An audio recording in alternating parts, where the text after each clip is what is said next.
Comedy పరంగా ఎక్కడ మార్పు తగ్గలేదన్న. కామెడీ అలాగే పండించారు. బట్ స్టోరీ లైన్ కొంచెం గ్రిప్పింగ్ చేస్తే బాగున్నాను. అంటే నెక్స్ట్ ఏం జరుగుతుందో మనం ఎక్స్పెక్ట్ చేసే విధంగా ఉంటుంది. ఒక సస్పెన్స్ ఉండవు, ఏదో సరదాగా వెళ్ళిపోతుంది సినిమా అంతా కూడా. సో ఇంకోటి ఏంటంటే చిరంజీవి గారు మెయిన్ వన్ మ్యాన్ షో అనమాట. ఆయన యాక్టింగ్, ఆయన గ్రేస్ వల్ల సినిమా అంతా కూడా ఆయన కామెడీ టైం డైలాగ్స్ తోనే ఆయన మధ్యలో నెట్టుకుంటూ వస్తారు. అనిల్ రాపూర్ కోసం మాట్లాడుకుంటే పచ్చంగా రాసుకున్న కామెడీ సీన్స్ ఏ ఉండవు. అదే 2000 అదే రొటీన్ గానే వెళ్ళిపోతూ ఉంటుంది. బట్ ఏంటంటే చూసిన ప్రతి సీన్ మనకు నవ్వు వస్తుంటే కొంచెం ఎంజాయ్ చేస్తుంటుంది. దానివల్ల ఏంటంటే సినిమా అనేది చూడదగ్గగా ఉంటుంది. అంటే సూపర్ బ్లాక్ బస్టర్ అనలేం కానీ చూసినంత సేపు ఆయన నవ్వుకుంటే ఎంజాయ్ చేసి రావచ్చు. ఇంకా భీమ్స్ బీజిఎం అయితే చాలా బాగుంది.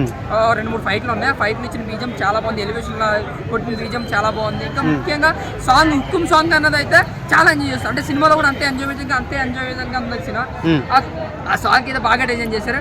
ఇంకా నటి కోసం మేము మాట్లాడితే చిరంజీవి వన్ మ్యాన్ షో అనుకోవచ్చు. ఇంకా వెంకటేష్ గారు లాస్ట్ 2 నిమిషాలు వెంకటేష్ గారు ఇలాగ తీశారని చెప్పారు. అంటే ఇద్దరు మధ్య ఆ సరదానెస్ బాగా రాబట్టుకున్నారు అనిల్ రాపుడు.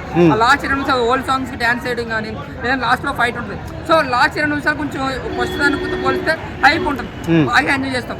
కామెడీ అయితే ఎక్కడ తగ్గలేదు. ఫస్ట్ నుంచి లాస్ట్ వరకు కూడా. ఫస్ట్ హాఫ్ స్లోగా అనిపించిన, సెకండ్ హాఫ్ మాత్రం ఇంకా బిల్డప్ గా కామెడీగా పెట్టారు. సో విలన్ ట్రాక్ కూడా అంతగా ఇంట్రెస్ట్ గా అనిపించలేదు. అంటే ఏదో విలన్ ఉండాలి, ఏదో ఫైట్ కోసం ఉండాలి అని పెట్టారు తప్ప.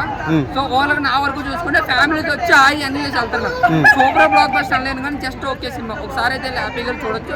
ఫ్యామిలీస్ కూడా అంటే ఫ్యామిలీ ఆడియన్స్ ఎక్కువ ఆ గ్రేస్ చాలా అయింది కాబట్టి ఆ గ్రేస్ వల్ల కేవలం చిరంజీవి వల్ల ఆడితే ఆడిచ్చాను సినిమా. వెంకటేష్ గారి ఫ్యాన్స్ చూడొచ్చు పోలిస్తే ఇది తక్కువ సినిమా. వెంకటేష్ గారి ఫ్యాన్స్ చూడొచ్చు సినిమాని. వెంకటేష్ గారి ఫ్యాన్స్ కూడా చూడొచ్చు. ఆయన ఏం మాత్రం తక్కువ చేయలేదు. వెంకటేష్ గారిని చాలా హైలైట్ గా చూపించారు. ఇంకా చెప్పాలంటే ఒక 2-3 సీన్లు చిరంజీవి గారిని తక్కువ చేసే తప్ప వెంకటేష్ గారిని ఎక్కడ తక్కువ చేయలేదు. ఆయన మొత్తం మంచి ఎనర్జెటిక్ వస్తారు. ఉన్నంతసేపు చాలా ఎనర్జెటిక్ ఉంటుంది. ఫైట్ కూడా అంత ఎనర్జెటిక్ ఉంటుంది.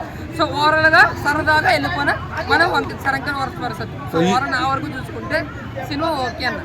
ఈ సంక్రాంతి హిట్ కింద లెక్కనా? హిట్ అన్న. సంక్రాంతికి వచ్చాడు కాబట్టి హిట్. నార్మల్ టైంలో ఏంటో తెలియదు కానీ సంక్రాంతికి వచ్చాడు కాబట్టి ఫ్యామిలీ ఆడియన్స్ బాగా. ప్రతి సంక్రాంతికి ఇలా ఫ్యామిలీతో రావాలి అనిల్ రాపుడి పక్క ఏమంటది అంటే మనోడు కొన్ని సినిమాలు అంటే అందరూ కూడా ఈ మధ్యలో వైలెంట్ బోల్డ్ అని చెప్పి ఎడిట్ వెళ్ళిపోతారు. ఇలాంటి వాళ్ళు కనీసం సంక్రాంతికి వచ్చి ఇట్టు కొడితే వాడికి పేరు ఉంటుంది. మన ఫ్యామిలీస్ తీసుకెళ్తాను కొంచెం ఆకారం ఉంటుంది అన్నమాట. సో ఓవరాల్ చిరంజీవి నా రేంజ్ లో చూపించారు కాబట్టి సినిమా అయితే ఓకే అన్న బాగుంది.